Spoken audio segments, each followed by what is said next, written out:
Technique of integration. Technique of integration में integration by transformation, integration by substitution, integration by parts and some standard form, ये technique of integration में हम लोग पढ़ेंगे। सबसे पहले most important branch of integration is integration by transformation. तो थोड़ा थ्योरी पहले हम लोग देख लें, फिर सम बनाएंगे। मेथड ऑफ ट्रांसफॉर्मेशन में first point, it involves simple algebraic process like multiplication or division or factorization or rationalization। तो इन प्रोसेस को, अलजेब्रिक प्रोसेस को अपना करके हम गिवन फंक्शन को इंटीग्रेबल फॉर्म में ले आते हैं, और जैसे इंटीग्रेबल फॉर्म में आया यानी वो किसी फॉर्मूला पर फिट हो जाएगा, जो अभी तक हमने 29 फॉर्मूले पढ़ा है, और तब वो इंटीग्रेट हो जाएगा। ट्रिगोनोमेट्रिकल ट्रांसफॉर्मेशंस ये भी खूब यूज होंगे। ये कुछ स्टैंडर्ड ट्रिगोनोमेट्रिकल ट्रांसफॉर्मेशंस हैं। कभी भी साइन स्क्वायर थीटा आपको दिखे इंटीग्रल में, इसको लीनियर बनाना हो तो cos 2 थीटा के फॉर्मूला से रिजल्ट आप 11th क्लास से पढ़ते आ रहे हैं, sine square theta can be written as 1 minus cos 2 theta by 2। Similarly cos square theta cos 2 theta का फॉर्मूला से लिख सकते हैं ऐसा, sin क्यूब थीटा को sin 3 थीटा का फॉर्मूला से ऐसा लिख सकते हैं, एंड cos क्यूब थीटा को cos 3 थीटा का फॉर्मूला से ऐसा लिख सकते हैं। ये रिजल्ट फ्रीक्वेंट यूज होंगे। sin स्क्वायर थीटा हो, cos स्क्वायर थीटा हो, sin क्यूब थीटा हो, cos क्यूब थीटा हो, जब तक आप इनको लीनियर फॉर्म में ट्रांसफॉर्म नहीं करेंगे ये इंटीग्रेट नहीं होगा। So these are trigonometrical transformations. Similarly tan square theta को हमेशा ट्रांसफॉर्म करेंगे sec square theta minus 1, cot square theta को हमेशा ट्रांसफॉर्म करेंगे cosec स्क्वायर थीटा माइनस 1। और ये ट्रांसफॉर्मेशन रिजल्ट्स आप 11th में पढ़े हैं कि 2 sin a cos b, ये इतना लिख सकते हैं, 2 cos a sin b को इतना लिख सकते हैं। तो दिस 4 ट्रांसफॉर्मेशन फॉर्मूला हम लोग 11th में पढ़े हैं, ये यहाँ पर आपको जरूरत पड़ेंगे। These are called trigonometrical transformations.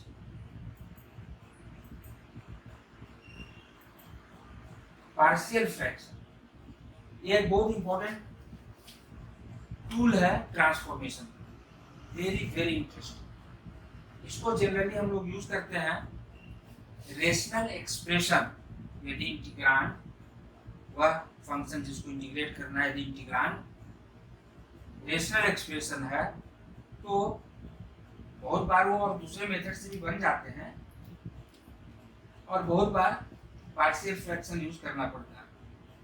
तो पार्शियल फ्रैक्शन जनरली हम लोग कहाँ यूज करेंगे, if integrand is rational expression.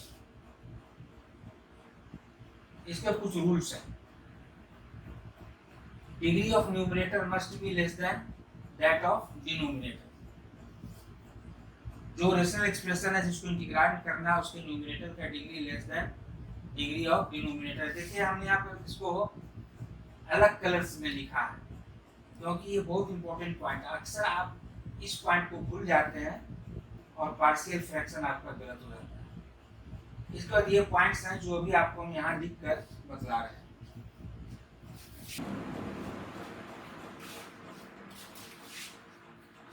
Integration by transformation में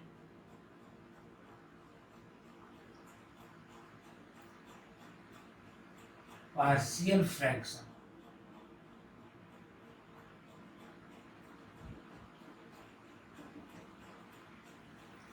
वेरी वेरी इंपॉर्टेंट टूल है।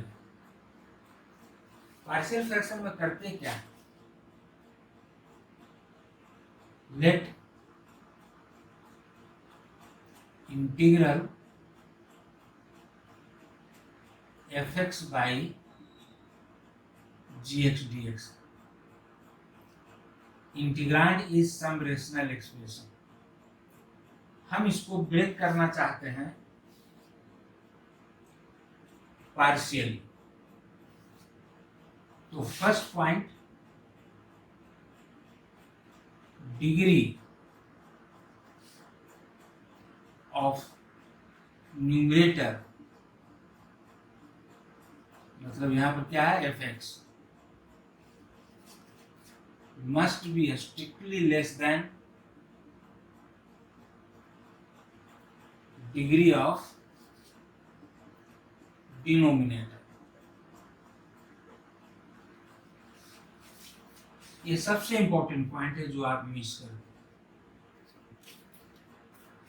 कोई भी रेशनल एक्सप्रेशन है यदि हम पार्शियली उसको बनाना चाह रहे हैं पार्शियल फ्रैक्शन से, तो first point, degree of numerator less than degree of denominator होना चाहिए। यदि है तो बहुत अच्छी बात है, नहीं है तो हम न्यूमरेटर को डिनोमिनेटर से डिवाइड करके डिग्री लेस कर लेते हैं। क्वेश्चन बनाएंगे तो वहां पर हम लोग देखेंगे। Second important point, factorise denominator as far as possible।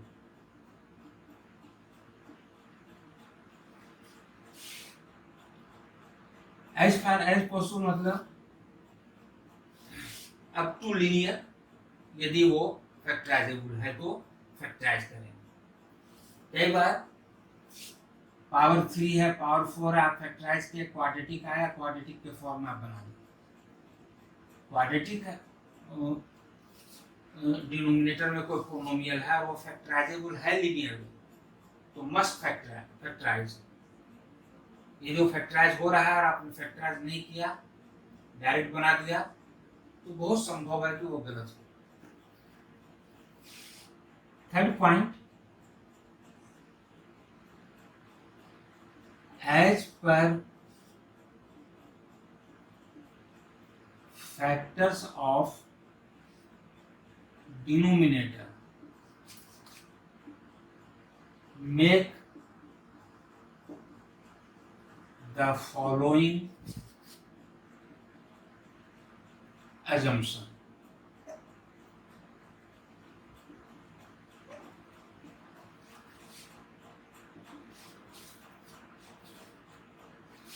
इसमें जनरली दो तरह का केस आएंगे, एक लीनियर, दूसरा क्वाड्रेटिक। इन दोनों में फिर दो केस हो जाएंगे, linear non repeated, linear repeated, quadratic non repeated, quadratic non repeated. और फिर जो फिफ्थ कैटेगरी बनेगा, इन्हीं में से किन्हीं भी दो का कॉम्बिनेशन, तीन का कॉम्बिनेशन। तो हम इसको मिटा देते हैं और फिर से हम उसको लिखेंगे।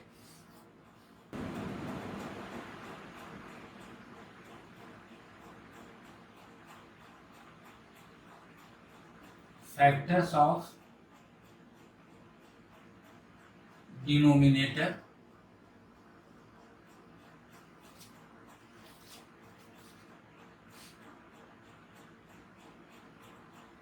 assumption। फर्स्ट केस, ऊपर में तो fx है एज इट इज, नीचे मान लो डिनोमिनेटर जो है x माइनस अल्फा, या प्लस भी ले सकते हैं, x plus beta. There are two factors, both are linear and distinct. तो ये केस है नॉन रिपीटेड लीनियर फैक्टर्स का। तो अजम्पशन होगा, लीनियर है नीचे, तो ऊपर 1 डिग्री कम यानी कांस्टेंट, तो a upon x plus alpha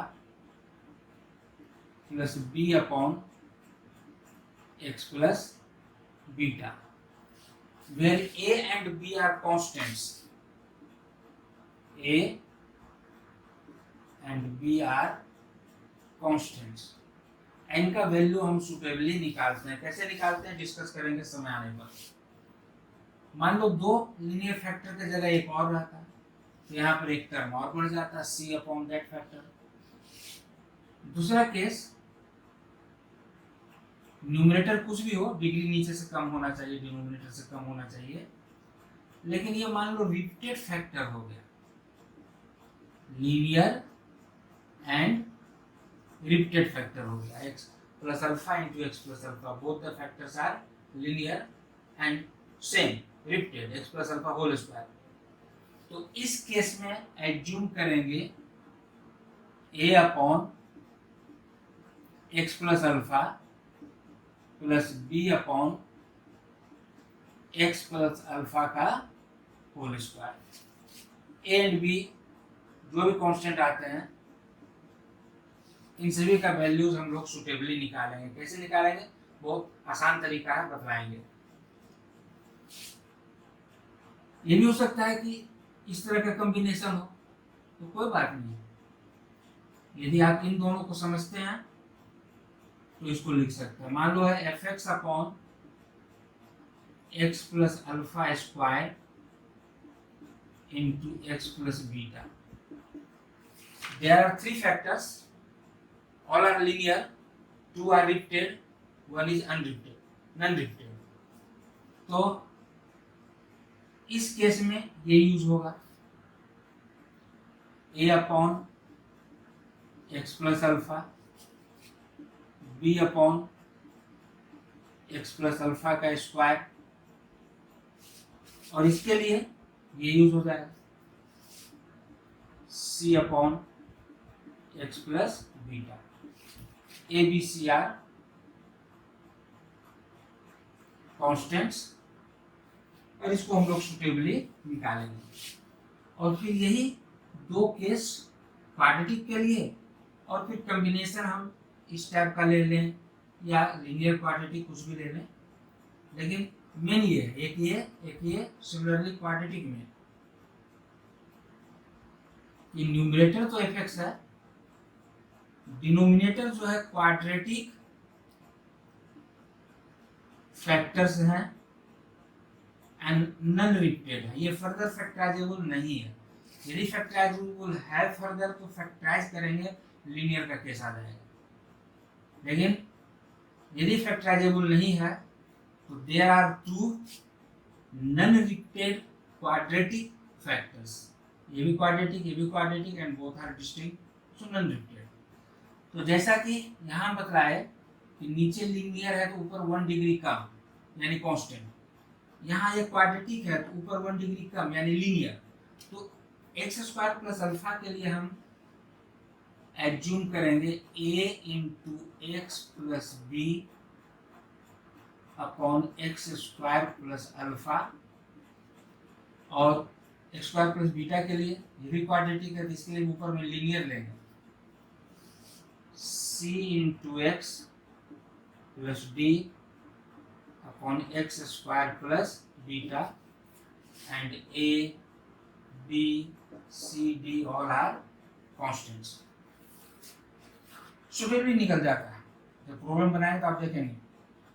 और फिफ्थ ये बात, यदि रिपीटेड क्वाड्रेटिक फैक्टर्स हो, प्रोसेस भी सेम है, F X upon x square plus alpha into x square plus alpha, both are quadratic, not further factorizable into linear factors, and same identical repeated, it is x square plus alpha का whole square. तो क्या लिखेंगे, quadratic है तो ऊपर linear लेंगे a into x plus B upon x square plus alpha, और फिर जैसे यहाँ स्क्वायर कर दिए थे तो c into x plus D linear factor, और नीचे एक्स स्क्वायर प्लस अल्फा का square, and A B C D are real numbers. अब इसके अलावा जो भी फॉर्म होंगे वो इसका, इसका या इसका और इसका, इन चारों में से किसी भी 2 का 3 का कॉम्बिनेशन होगा। फॉर एग्जाम्पल मान लो F X upon x square plus alpha का whole square x plus beta मान। तो ये क्वाड्रेटिक और रिपीटेड है, x plus x square plus alpha into x square plus alpha, तो ये होगा। और ये लीनियर है, नॉन रिपीटेड है, तो ये अप्लाई होगा। यानी इसके लिए भी हमें एज्यूम्पशन करना हो तो एज्यूम करेंगे x plus B upon x square plus alpha plus C into x plus D upon x square plus alpha का होल स्क्वायर। और इसके लिए एक्स प्लस बीटा लीनियर है, तो लीनियर है तो ऊपर कांस्टेंट ई ले लिया, ई अपॉन एक्स प्लस बीटा।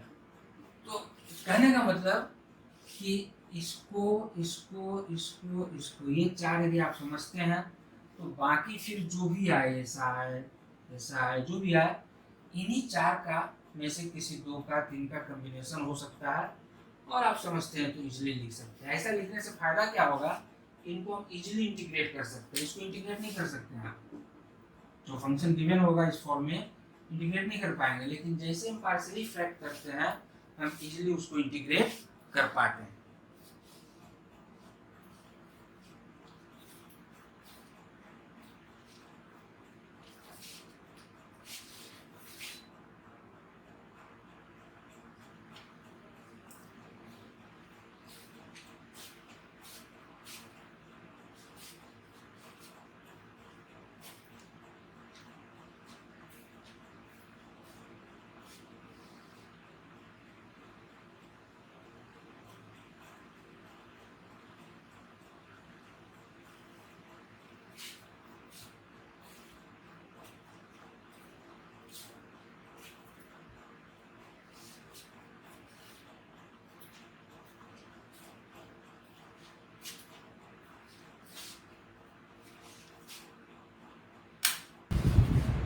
तो पार्शियल फ्रैक्शन का ये केसेस हमने अभी डिस्कस किया, और जब प्रॉब्लम बनाएंगे दो चार हम बनाएंगे, दो चार आप लोग बनाइएगा तो याद हो जाएगा।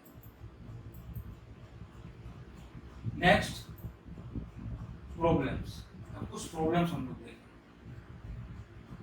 हम यहाँ पर कुछ प्रॉब्लम्स करेंगे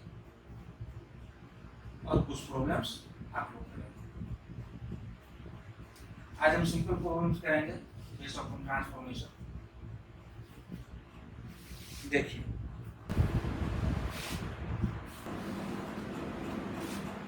देखिए fundamental simple problems just to understand the concept of integration. जैसे फर्स्ट क्वेश्चन है तो हमें लिखना चाहिए इस तरह से कि let I is integral 1 dx। Frequent use होगा ये, अभी यहाँ पर हम बना के बता रहे हैं, लेकिन भविष्य में हम लोग इसको डायरेक्ट लिखेंगे। ऐसा लगता है कि इंटीग्रल और डिफरेंशिएशन ये दोनों एक दूसरे का रिवर्स प्रोसेस है, ये दोनों एक दूसरे को कैंसिल कर देगा तो एक बचना चाहिए। देखिए एक्चुअली ये है x to the power 0 dx, ऐसा हम लोग सोच सकते हैं, क्योंकि यहाँ कुछ नहीं मतलब 1 है and x to power 0 is 1, तो ऐसा हम सोच सकते हैं। और अब ये आ गया x to the power n के फॉर्म में, और हम लोग जानते हैं x to the power n integral of x to the power n dx क्या होता है,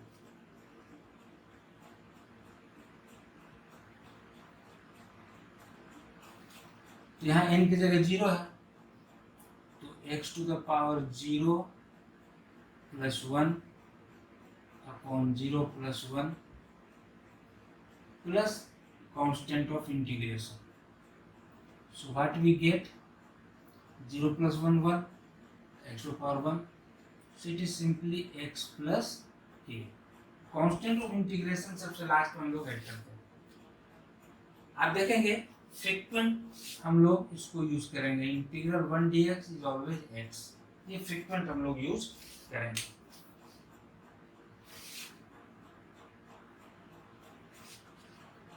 second, let I is equal to integral 7 into x to the power 5 dx। तो अभी हम लोगों ने पढ़ा है फंडामेंटल प्रिंसिपल, यदि यहाँ कुछ कांस्टेंट मल्टीपल है तो वो बाहर आ जाएगा। तो 7 times integral x to the power 5 dx,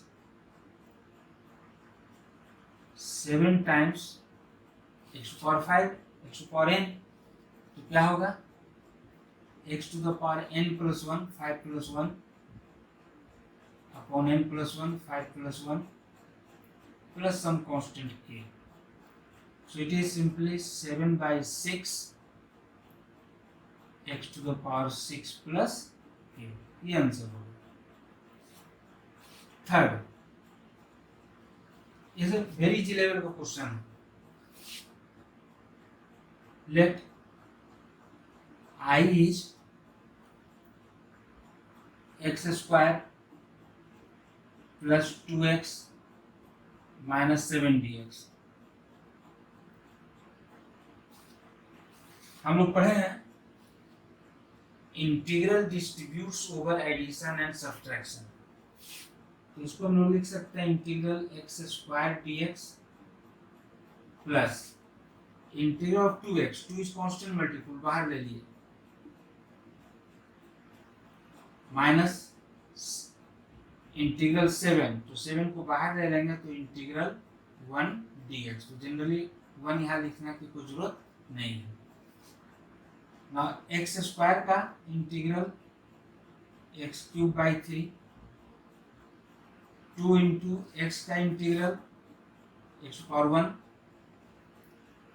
तो एक्स स्क्वायर बाई 2 माइनस 7, और अभी हमने पढ़ा integral 1 dx is x, it is x, और यहाँ पर लास्ट में प्लस कांस्टेंट कर देंगे,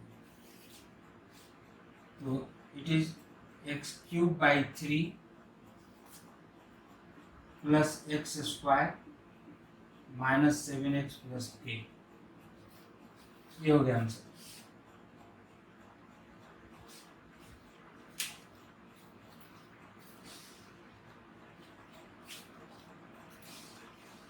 Fourth, let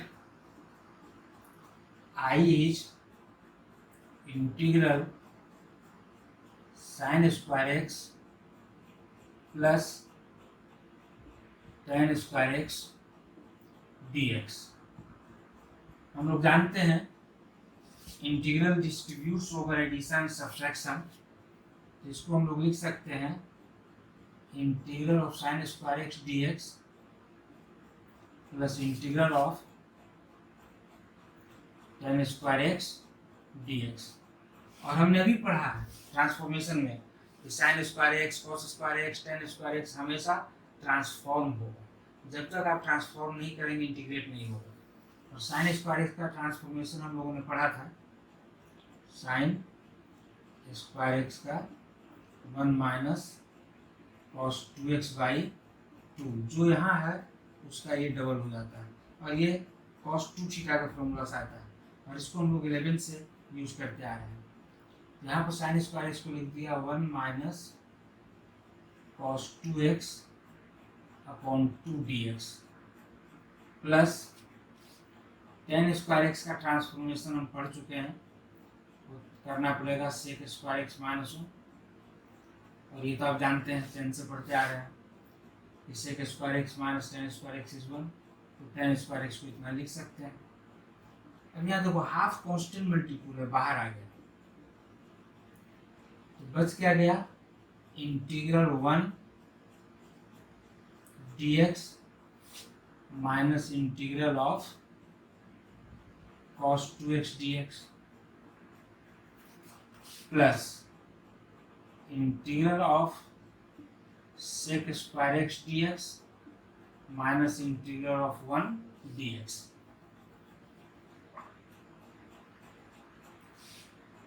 equal to half times इसका अभी सीखे हैं x यहाँ देखो cos 2x है, cos x का इंटीग्रल हम लोग पढ़े sin x। तो हमने फंडामेंटल प्रिंसिपल में जो थर्ड पॉइंट बताया था कि जो रूल cos x के लिए है वही cos 2x के लिए होगा। cos x का इंटीग्रल होता है sin x, तो cos 2x का हो जाएगा sin 2x। कंडीशन ये है कि दिस मस्ट बी लीनियर, यदि लीनियर नहीं है तो फिर हम इस फॉर्मूला को अप्लाई नहीं कर सकते हैं। And this should be divided by coefficient of x, coefficient of x 2 है, plus integral of sec square x tan x और इसका x, तो half x minus x by 2, it is minus half से multiplied है तो 1/4 sine 2x plus tan x plus constant of integration, ये answer हो गया। Fifth, let I is integral cos 7x minus 5।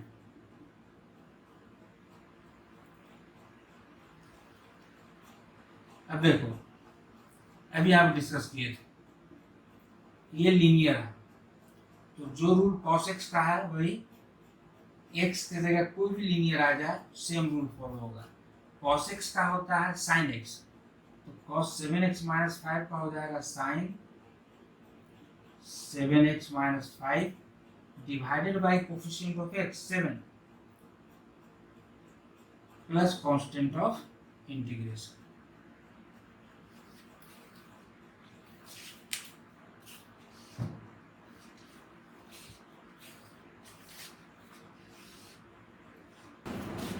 Seven देखिए, बहुत इंटरेस्टिंग है।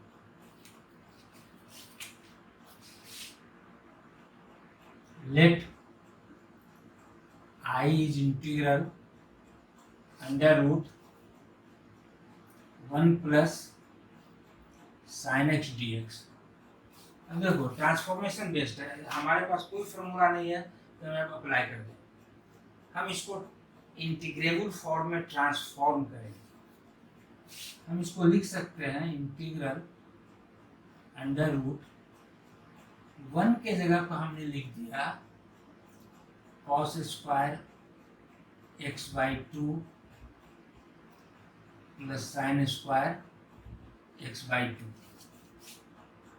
और साइन x को साइन 2 थीटा का फॉर्मूला से 2 sine x by 2 into cos x by 2 तो लिख सकते हैं ऐसा।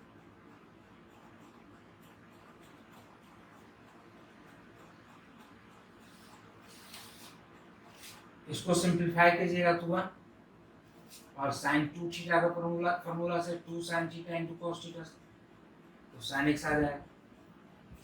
लेकिन फायदा क्या हुआ, A square plus B square plus twice A B A plus B का होल स्क्वायर, तो cos x by 2 plus sine x by 2 का होल स्क्वायर।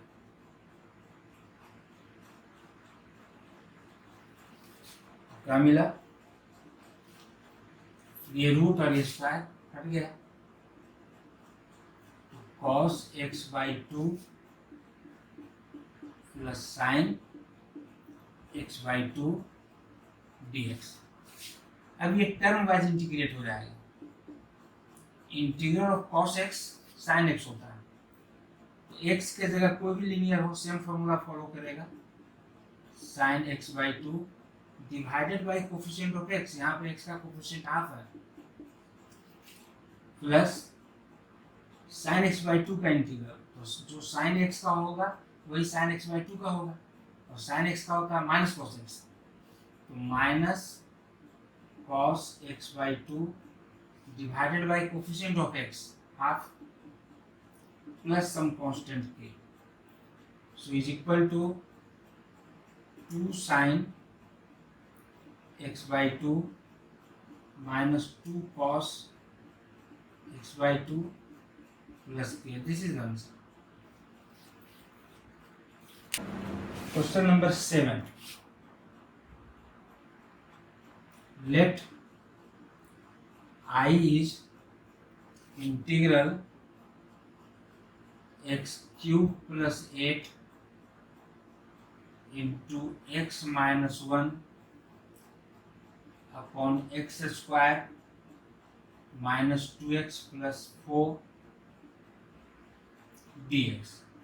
अब देखिए हमारे पास इंटीग्रल का कोई फॉर्मूला नहीं कि हम इसको डायरेक्ट बना दें। ये रेशनल एक्सप्रेशन है तो पार्शियल फ्रैक्शन हम सोच सकते हैं, लेकिन अभी हम देख रहे हैं कि यदि इसको फैक्टराइज करें तो डायरेक्ट ये ट्रांसफॉर्म हो जाता है इंटीग्रेबल फॉर्म में। X cube plus 2 cube,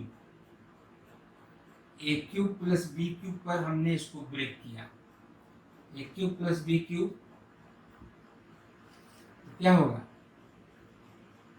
A plus B into A square minus A into B minus 2x plus B square 4, और ये x माइनस 1 पहले से, और नीचे X square minus 2x plus 4। हमने क्या किया? एक्स क्यूब प्लस 8 को एक्स क्यूब प्लस 2 क्यूब ये सोचा, तो ये आ गया a cube plus B cube, और a cube plus B cube को का factor form a plus B into A square minus a b plus B square. तो फायदा क्या हुआ? ये कैंसिल हो गया, और अब ये टर्म वाइज बहुत इजीली इंटीग्रेट हो जाएगा।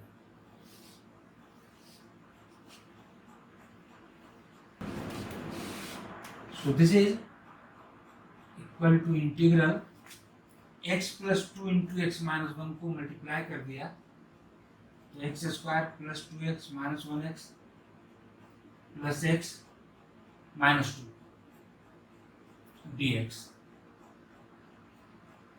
और अब ये टर्म वाइज इंटीग्रेबल है, हम डायरेक्ट इसको लिख सकते हैं। एक्स स्क्वायर का integral x cube by 3 plus x का integral x square by 2 minus 2 is constant और 1 का x plus constant of integration. ये आंसर हो गया। Earth let I is integral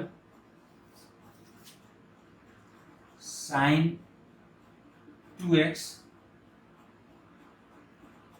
into sin 3x dx। अब देखो हमने ट्रांसफॉर्मेशन में ट्रिगोनोमेट्रिकल ट्रांसफॉर्मेशन आपको बताया। यदि आपका थ्योरेटिकली कंसेप्ट क्लियर है और प्रैक्टिस है, रेकरिंग रिवीजन चाहिए, तो देखते हैं शायद आपको स्ट्राइक कर जाएगा ये ट्रांसफॉर्मेशन बेस्ड है, इसको हम ट्रांसफॉर्म करें। ट्रांसफॉर्म करने के लिए इसको हम लिख रहे हैं half of integral 2 sin 2x into sin 3x dx। और हमने ज्योमेट्रिकल ट्रांसफॉर्मेशन में पढ़ा था कि 2 sin a into sine b को ट्रांसफॉर्म कर सकते हैं cos a minus b minus cos a plus b. शक होने पर आप इसको ब्रेक करके चेक कर लीजिए। इसको जब आप ब्रेक करेंगे तो क्या आएगा? Cos A into cos B plus sine A into sine B minus, इसको ब्रेक करेंगे तो क्या आएगा? Cos A into cos B minus sine A into sine B. तो क्या होगा? ये plus cos A cos B minus cos A cos B और minus minus plus sine A sine B, तो 2 साइन ए साइन बी। तो ये सब easy है, 11 से पढ़ते आ रहे हैं। उसको यदि आप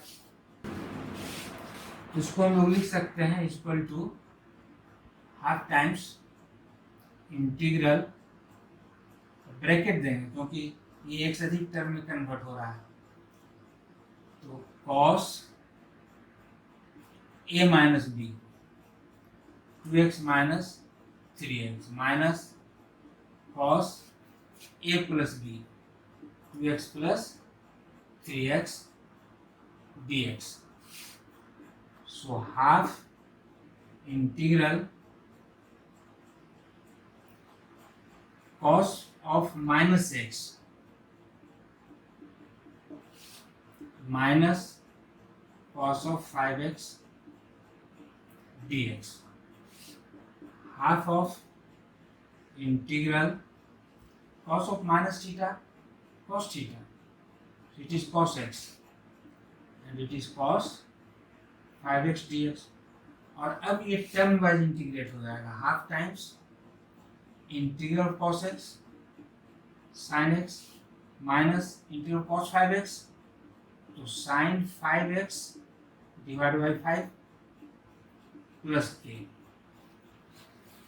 क्वेश्चन नंबर 9 एंड ऑनवर्ड हम लोग पार्ट 3 में करेंगे। पार्ट 3 में कुछ क्वेश्चन और करेंगे और पार्शियल फ्रैक्शन, मेनली हम पार्शियल फ्रैक्शन करेंगे। आज के लिए इसमें इतना ही।